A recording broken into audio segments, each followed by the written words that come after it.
हलवा ओ cricket के दीवाना लोग, स्वागत बा रउआ सबके हमारे इस यूट्यूब चैनल पर। तो आज हम बात करे जा रहल बानी India versus England third T20 महामुकाबला के बारे में। भाई लोग, आज के महामुकाबला करो या मरो के बा। इंग्लैंड 1-0 से सीरीज में आगे बा। अगर आज भारत न जीतल तो सीरीज हाथ से निकल सकेला। तो आज के वीडियो में हम जानब काहे इंग्लैंड के फेवरेट मानल जा रहल बा, भारत कहाँ गलती कर रहल बा, कौन खिलाड़ी बन सकेला आज के हीरो। आखिर में देव हम अपन मैच प्रिडिक्शन। तो वीडियो आखिर तक जरूर बनल रही। तो दोस्त लोग, पहला T20 मैच बारिश के चलते रद्द हो गए और दूसरका महामुकाबला भारत 190 रन बनौलस।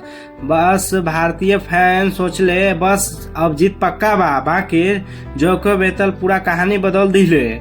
76 रन के नवाज फारी खेल के इंग्लैंड के शानदार जीत दिला दिले। अब सीरीज के स्कोर बा इंग्लैंड 1 इंडिया 0। अगर भारत हार गए तो सीरीज बचावल बहुत कठिन हो जाए। तीसरका T20 खेलल जाए नोटिंघम के ट्रेड ब्रिज मैदान में। ये मैदान बल्लेबाज लोग के खूब पसंद आवेला।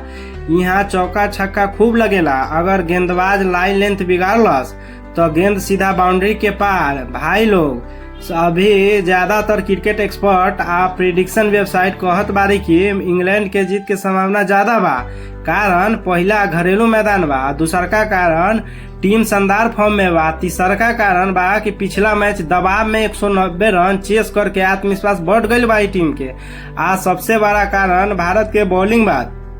पिछला महामुकाबला में कई बेर गेंदबाज लोग दबाव में रन रोक न पवले। अगर आजो ऐसन भय तो मुश्किल बढ़ सकेला भाई। सबसे पहले हैरी ब्रू आ कप्तानी भी आ शानदार बल्लेबाजी भी।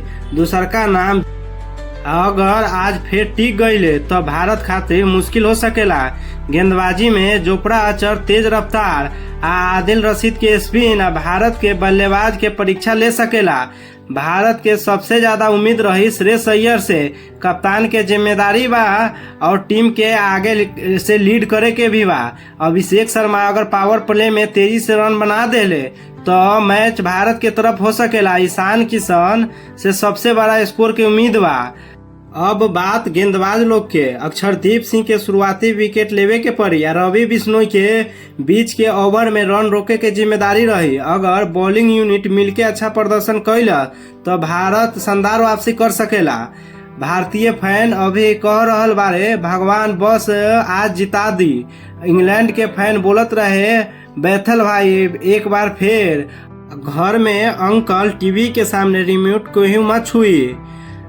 हमार प्रिडिक्शन, अगर भारत शुरुआती विकेट बचा लेला तो 190 रन से ऊपर बना ले सकेला और जोको बेथल के जल्दी आउट कर देला तो महामुकाबला भारत जीत सकेला। बाकी अगर इंग्लैंड के टॉप ऑर्डर चल गए तो चेस आसान हो सकेला। ये महामुकाबला बहुत रोमांचक होखे वाला बा। अब रउआ लोग बताई आज के मैच के हीरो के बनी, श्रेयस अय्यर, अभिषेक शर्मा, ईशान किशन, हैरी ब्रू या जोको बेतल। नीचे कमेंट में अपन प्रिडिक्शन जरूर लिखिए। अगर वीडियो पसंद आयल होके तो लाइक करी, कमेंट करी, शेयर करी, चैनल के सब्सक्राइब करके बेल आइकन भी दबा दी। मिलत बानी अगली वीडियो में, तब तक के लिए जय हिंद दोस्तों।